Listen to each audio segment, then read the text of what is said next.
Kalau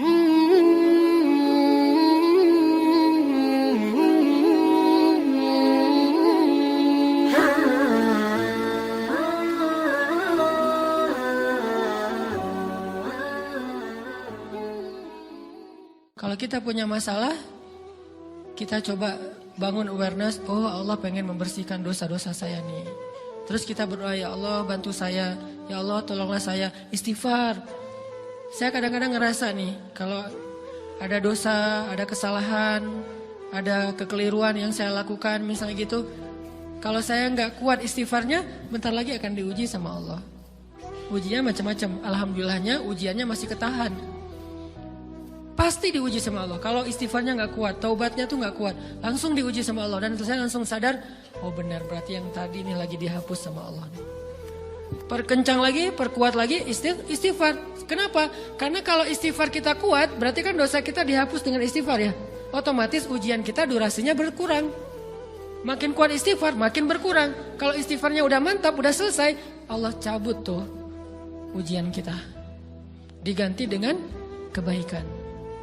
Jadi teman-teman, kita coba sadari, oh kalau Allah menguji saya, emang saya banyak dosa. Sebelum kita mencari kambing hitam, nyalah-nyalahin orang lain, sebelum kita marah kepada orang lain, kadang wajar kita marah kepada orang lain gara-gara ucapannya, komennya, teks dari dia, wajar. Tapi sebelum itu, marah dulu kepada diri kita atas dosa dan kesalahan kita yang baru saja kita lakukan. Atau yang dulu kita lakuin dan belum benar-benar kita tinggalkan. Kalau kita ngerasa banyak dosa di masa lalu sebelum kita taubat, hijrah, berarti mungkin itulah alasan kenapa sekarang kita diuji setelah hijrah. Kenapa agak-agak harus jungkir balik setelah kita hijrah. Kenapa harus sedikit berdarah-darah setelah kita hijrah. Anggap aja itu untuk mengkifarat, membersihkan dosa-dosa kita yang telah lalu. Supaya apa? Supaya kalau kita pulang kepada Allah, kita pulang dalam keadaan bersih. Dan itu pasti akan menjadi orang yang paling beruntung. Daripada nanti diberesin di akhirat, mending diberesin di dunia kan? Soalnya kalau diberesin di akhirat, itu lebih berat. Akhirat itu perlakuannya beda dengan di dunia. Di dunia kalau kita salah, akan dibalas oleh Allah. Kalau kita belum taubat, dibalas oleh Allah sama. Tapi di akhirat, ukurannya beda. Sehingga heran ya, kalau ada orang yang merasa beruntung, lolos dari hukuman dunia, dia pikir dia udah lolos dari hukuman Allah. Mending dia beresin deh di dunia daripada nanti di akhir berlarut-larut. Itu bahaya banget. Kalau buat saya pribadi dan saya yakin teman-teman juga kayak gitu, gak mau ada masalah di akhirat, mending masalah di dunia aja. Tapi masalah di dunia juga kita gak mau berlarut-larut, pengen cepat dimudahin sama Allah. Caranya istighfar. Tidaklah Allah memberikan kepada kita ujian kecuali salah satu alasannya pengen menghapuskan dosa. Idza kathurat dzunubul 'abdi walam yakun lahu min amalin liyukaffiraha fabtalahu Allahu bil hazan liyukaffiraha.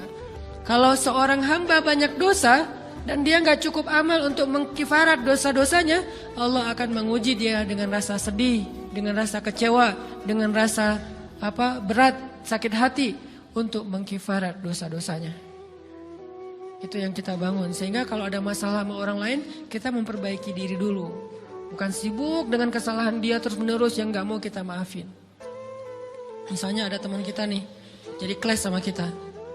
Hal pertama yang kita bangun, astagfirullahaladzim saya banyak dosa nih. Tapi kan yang salah dia, ya. Tapi mungkin dia gak akan mengatakan kalimat itu, gak akan bersikap kayak gitu kalau kita gak punya dosa. Allah sengaja mengutus dia untuk menguji kita lewat kata-katanya, lewat perilakunya, karena kita punya dosa. Jadi penyebab pertama diuji itu bukan teman kita yang salah, itu penyebab kedua. Memang dia salah dan itu harus kita akui, realistis lah. Dia salah, dia nggak pas, dia nggak bijak, dia apa. Oke, tapi yang mentakdirkan dia salah kepada kita, Allah Subhanahu Wa Taala. Kenapa Allah takdirkan gitu? Karena kita masih punya banyak dosa. Allah kirim kita ujian, bisa manusia, bisa alam, bisa dalam diri kita sendiri. Itu semuanya adalah cara Allah untuk menguji kita dan membersihkan dosa-dosa kita. Ini yang kita bangun pertama. Yang kedua, kata Nabi di dalam hadis Bukhari, "May yuridillahu bihi khairan", yang terkenal kan yufaqihu fiddin, itu yang terkenal. Ternyata ada dua modelnya. Ada may yuridillahu bihi khairan yufaqihu fiddin. Siapa yang Allah pengen kasih dia kebaikan agama, kebaikan, Allah akan buat dia mengerti halal dan haram. Itu berarti Allah sayang sama dia. Ini satu model hadis. Ada model yang kedua, mirip redaksinya.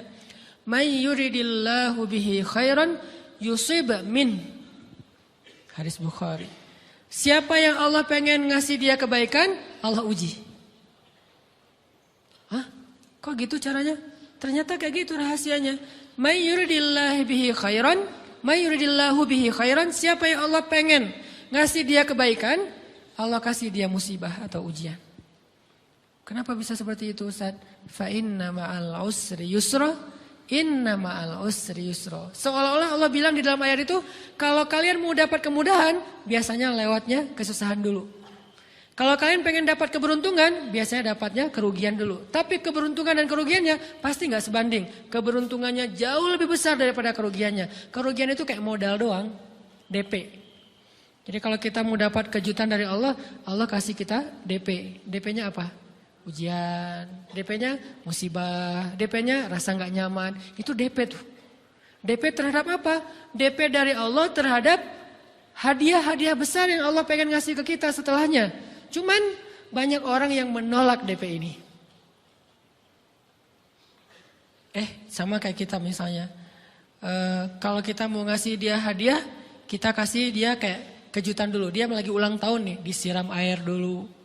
Setelah itu dikasih hadiah-hadiah yang mahal. Rela gak disiram air demi hadiah? Rela, udah siramin lagi aja. Kalau setelahnya ada hadiah. Yang kita gak rela, kalau setelah disiram, disuruh bersih-bersih sendiri dan gak dikasih apa-apa. Kan gak rela tuh. Berarti ini bab iman. Yakin gak kalau Allah tetap ngasih hadiah? Kan sabar dan iman itu ternyata tahu aman, kembar. Kalau kita yakin Allah ngasih hadiah setelah ngasih kita DP ujian, ya kita akan sabar. Gak apa-apa deh, bentar lagi mau dikasih hadiah, digini-giniin juga gak masalah. Dibully, diapain sama Allah, biarin aja. Ya Allah saya sabar, kan bentar lagi mau dikasih hadiah nih. Ini masalah yakin. Tapi kalau kita gak yakin, apa sih maunya Allah gitu kan. Begitu kalimat ini keluar, maka yang muncul setelahnya adalah mengeluh, berputus asa, dan gak akan sabar menghadapi ujian. Ujian, kata Nabi, may yuridillahu bihi khairan. Siapa yang Allah pengen kasih hadiah, siapa yang Allah pengen kasih kejutan, siapa yang Allah pengen kasih pertolongan, siapa yang Allah pengen kasih kebaikan, yusib min. Allah akan uji dia dulu. Ini sunnatullah. Sehingga kalau kita lagi diuji, yang kita lihat jangan ujiannya, apa setelah itu. Gimana ngelihatnya Ustaz gak kelihatan? Dengan mata hati. Istafti qalbak, tanya kepada hatimu, kelihatan enggak? Dengan mata hati. Gimana ngelihat dengan mata hati? Dengan iman, saya percaya Allah pasti ngasih kebaikan setelah ini. Orang Allah sendiri yang ngomong, enggak ada satu huruf pun di Al-Quran yang salah. Apalagi satu ayat, apalagi dua ayat. Fa inna ma'al usri yusra. Ditegesin lagi, inna ma'al usri yusra. Tapi usr dulu, baru yusr. Dikasih kesusahan sedikit, dikasih kemudahan yang banyak. Dikasih kesusahan sedikit, dikasih kemudahan yang banyak. Ini yang kita coba bangun tajdidul iman. Bangun memperbarui yakin. Sehingga ketika kita diuji, sedih, wajar. Mengaduh sedikit bukan mengeluh ya. Kalau mengeluh kan nyalahin Allah. Kalau ngaduh, yang namanya orang dicubit kan, itu ngaduh. Tapi kalau, apa sih maunya Allah? Nah itu ngeluh. Antara mengadu dengan mengeluh berbeda. Mengadu, itu manusiawi. Sedih, itu manusiawi. Air mata, bahkan bukan hanya manusiawi, itu rahmat dari Allah. Orang yang gak bisa menangis itu yang bahaya. Kalau kita masih bisa menangis, berarti kita masih peka hatinya. Bukankah anak kecil paling sering menangis? Berarti hatinya peka. Siapa lagi selain anak kecil yang paling sering menangis? Cewek. Cowok itu emang gak punya perasaan, makanya jarang nangis. Cewek dikit-dikit nangis. Jangan bilang, cemen banget sih nangis, cengeng apa. Enggak, karena dia perasaannya lebih peka dari kita. Itulah kenapa Allah menitipkan bayi kepada perempuan. Kalau dititipin ke laki-laki, hancur. Di balik kepekaan perempuan, di balik sensitifnya perempuan, di balik perasaannya yang luar biasa, di situ Allah Subhanahu wa taala menitipkan amanah, dia yang paling baik dalam merawat bayinya. Perempuan secara umum mungkin lebih banyak bicara daripada laki-laki ya. Walaupun ada orang yang perempuan pendiam banget, ada yang nggak ngomong sama sekali, misalnya diem-diem aja, ada. Tapi secara umum perempuan lebih banyak berucap daripada laki-laki. Emangnya ini kekurangan? Bukan. Ini kelebihan. Kalau dia berikan itu dalam hal yang tepat. Apa yang tepat? Mendidik anak. Justru karena perempuan banyak ngomong, lebih baik dalam mendidik anak daripada laki-laki. Laki-laki itu kurang mendidik, kurang mengedukasi kepada anak dengan usia tertentu karena dia jarang memahamkan. Salah hanya marah, salah hanya ditegur. Kalau ibunya jelasin, nah gini sebelum tidur ibunya yang ceritain banyak cerita. Saya sendiri ngalamin. Sering mana seorang ayah sama ibu interaksi sama anak dalam bentuk verbal. Sering ibu. Jadi menangis itu rahmat dari Allah. Gak apa-apa, nangis saja. Dan itu tidak disebut mengeluh. Kamu kok nangis sih? Kan orang Islam harus sabar. Emangnya nangis dengan sabar itu bertolak belakang? Sabar tetap sabar. Ya nangis jalan aja terus nangis. Nangis apa pakai nangisnya gak cuma nangis doang. Emotikonnya juga nangis, berderai-derai gitu. Sampai air matanya menggenang gitu kan ya. Boleh lah. Ditambah lagi dengan visual menangisnya. Posting bahwa dia lagi tertusuk duri. Dengan postingan kaktus atau apalah. Dia pengen share ke semua orang bahwa saya sedang sedih. Sehingga nanti ketika ada orang yang menghibur dia dengan sedikit kata-kata yang sabar ya segala macam. Wah makin berderai-derai. Itu belum jadi. Kecuali dia keluarkan kata-kata mengeluh. Baru dia disebut orang yang banyak mengeluh. Berputus asa. Kalau mengaduh wajar. Walaupun ada nabi udah diuji berat gak mau mengaduh. Apalagi ngeluh. Zakaria. Digergaji mengadu aja enggak. Kenapa? Karena kata malaikat kalau kamu mengadu sedikit aja. Maka Allah subhanahu wa ta'ala akan menghancurkan kaum ini. Dia kasihan kepada kaumnya enggak mau mengaduh. Satu-satunya orang yang kita tidak boleh mengaduh hanya orang tua.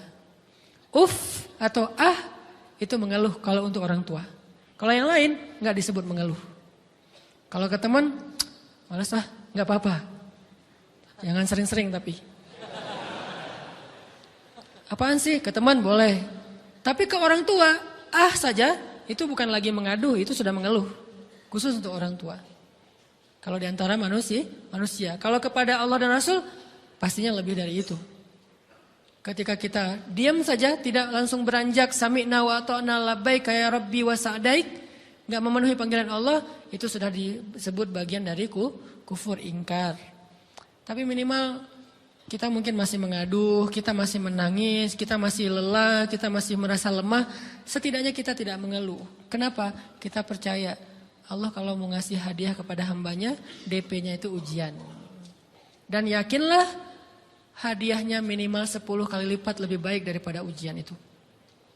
Minimal, karena gak ada amal soleh yang dibalas di bawah 10 kali lipat tuh gak ada.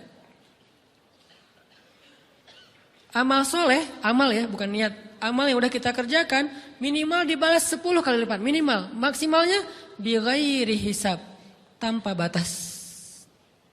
Bighairi hisab, tanpa batas. Ada yang 700 kali lipat kayak sedekah. Tapi tetap aja ayat sedekah di akhirnya ujung-ujungnya apa? Bighairi hisab juga kan? Berarti sedekah itu minimal dibalas 700 kali lipat. Minimal. Kalau kita yakin.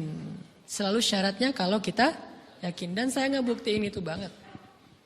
Saya pernah ngalamin lagi jalan-jalan di sebuah kota yang ada becak kayuhnya, becak sepeda gitu ya.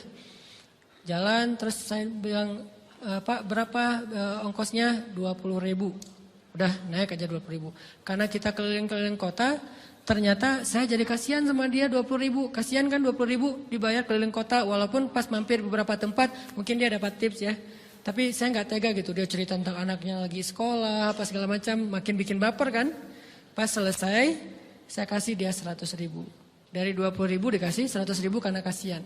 Dan saya yakin, nggak mungkin sedekah itu sia-sia. Kan Nabi bersumpah kan, demi zat yang jiwaku di dalam genggamannya, tidak berkurang harta karena sedekah. Demi Allah, kata Nabi. Nggak berkurang harta karena sedekah. Berkurang harta karena belanja? Ya. Berkurang harta karena pacaran? Banget. Modal banget kan? Apalagi buat cowok. Tapi berkurang harta karena sedekah? Gak mungkin kata Nabi. Demi Allah gak berkurang harta karena sedekah.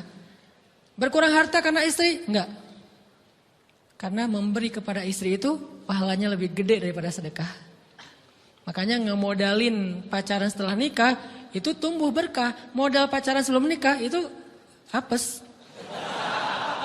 Jadi kalau pengen modal nih, ngemodalin cewek, traktir, ngapa-ngapain, bayarin, jangan sebelum nikah. Sebelum nikah jadi orang pelit aja, nggak apa-apa. Tapi setelah nikah, jor-joran ngasih, apalagi yang, bayarin semuanya. Kenapa? Pahalanya lebih gede daripada sedekah. Bahkan lebih gede daripada infak fi sabilillah.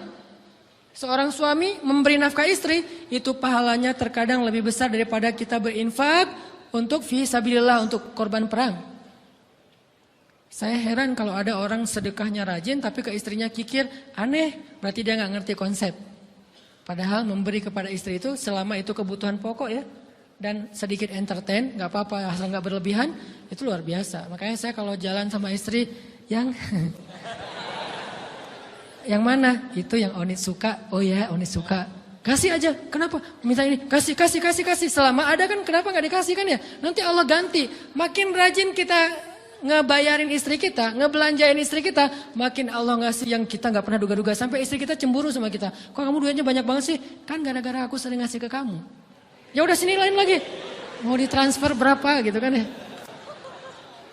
Saya ngasih 100.000 ke si bapak. Dan saya yakin teman-teman sedekahnya pasti lebih dari itu karena 100.000 saya sebut.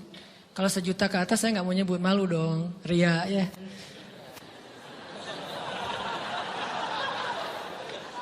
Sebenarnya nggak pernah sih. 100.000 deh, karena kan kecil, saya kasih 100.000. Ternyata begitu saya kasih 100.000, dia doa. Nah ini nih, pentingnya sedekah ke orang yang membutuhkan tapi nggak minta-minta, dia tulus. Dia langsung doa, ya Allah Pak, mudah-mudahan rezekinya lancar, berkah, bertambah, dan segala macam, bahagia keluarganya. Doa-doa ini semuanya dikabulkan dalam hitungan hari. Pertama, bertambah bahagia rumah tangganya, dapat kecupan dari istri. Dia nganggap suami saya cowok banget sih. Mulai 1 nih. 2, demi Allah, selang 15 jam kalau nggak salah, karena waktu itu malam, besok paginya ada orang yang ngejar-ngejar saya pengen ngasih hadiah. Ustadz, saya pengen ketemu Ustadz.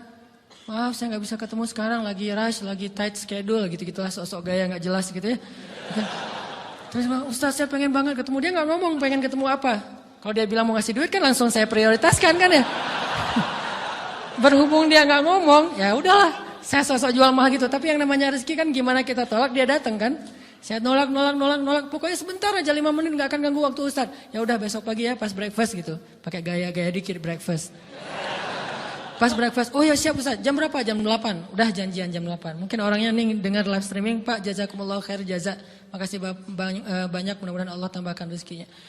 Terus beliau besok mau flight ke luar kota jam 8. Akhirnya ngubungin lagi malamnya, Pak Ustadz maaf gak bisa ketemu besok. Karena saya jam 8 itu jadwal terbang. Oh ya udah gak apa-apa, senang dong saya gak jadi ketemu kan. Tahu gitu kan nyesel saya tuh, senang. Besok pagi jam 6, Pak Ustadz alhamdulillah ternyata penerbangan saya di-delay ke jam 11. Allah delay penerbangannya demi ngasih rezeki buat saya. Kan luar biasa kan? Ini hikmah kepedean saya, kegeeran kepada Allah gitu. Di-delay demi saya. Kan kadang-kadang GR ya depan Allah ya. Robbi akraman kan gitu ayatnya. Allah memuliakan saya dengan istighfar tetap. Akhirnya saya bisa ketemu Ustaz. Saya nggak baca WA-nya. Terlambat baca, baru baca jam 8. Dia udah mulai agak putus asa. Kayaknya udah gak mungkin ketemu nih. Jam 8 pas saya baca, ternyata orangnya nggak di delay. Ya udah saya balas, ya udah sekarang saya tunggu ya jam 9, maaf cuma sebentar. Enggak apa-apa Ustaz, 5 menit. Datang dia. Datang ngasih apa coba? Ngasih duit 200 juta. Demi Allah. Cuman berselang beberapa jam saya tolak-tolak. Tahu gitu Pak, datang malam ini aja.